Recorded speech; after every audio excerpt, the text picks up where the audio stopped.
ശബരിമലയിലെ മിൽമ നെയ് ഇടപാടിൽ SIT അന്വേഷണം ശരിയായ ദിശയിലെന്ന് ഹൈക്കോടതി. ദേവസ്വം ബോർഡ് ഓഫീസുകളിൽ നിന്ന് രേഖകൾ പിടിച്ചെടുത്തതായി SP MJ സോജൻ കോടതിയെ അറിയിച്ചു. അന്വേഷണം വേഗത്തിൽ പൂർത്തിയാക്കണമെന്ന് കോടതി നിർദ്ദേശിച്ചു. സെയ്ഫ് സെനുലബ്ദീൻ കൂടുതൽ വിശദാംശങ്ങൾ നൽകാനുണ്ട്. സെയ്ഫ്, ഇപ്പോഴത്തെ അന്വേഷണത്തിൽ ഹൈക്കോടതി തൃപ്തരാണ് അല്ലേ? നിലവിൽ നടക്കുന്ന അന്വേഷണത്തിൽ ഹൈക്കോടതി തൃപ്തി രേഖപ്പെടുത്തുന്നുണ്ട്. SITയുടെ അന്വേഷണം ശരിയായ ദിശയിലാണ് എന്നാണ് നൈനു ഹൈക്കോടതി വ്യക്തമാക്കുന്നത്. ദേവസ്വം ബോർഡ് ഓഫീസുകളിൽ നിന്ന് രേഖകൾ പിടിച്ചെടുത്തതായി SP MJ സോജൻ ഹൈക്കോടതി അറിയിച്ചിട്ടുണ്ട്. മിൽമ ഓഫീസുകളിൽ നിന്നും അന്വേഷണ സംഘം രേഖകൾ ശേഖരിച്ചിട്ടുണ്ട്. നിരവധി സാക്ഷികളെ ചോദ്യം ചെയ്ത് ഇതിനോടകം തന്നെ കഴിഞ്ഞിട്ടുണ്ട്.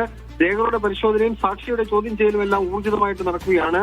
സമഗ്രവും കുറ്റമറ്റതുമായ അന്വേഷണം നടത്തണമെന്നാണ് ഹൈക്കോടതി നിർദ്ദേശം നൽകിയിരിക്കുന്നത്. ഒരു സാധ്യതയും ഒഴിവാക്കരുത് എന്ന അന്വേഷണ ഉദ്യോഗസ്ഥന് നിർദ്ദേശം നൽകിയിട്ടുണ്ട്. കാരണം ഹൈക്കോടതി സ്വമേധയെടുത്ത കേസാണ് ഇത്.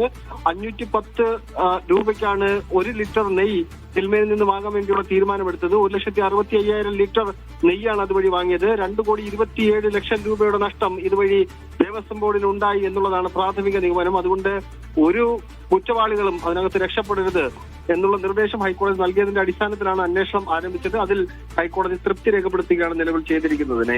ശരി.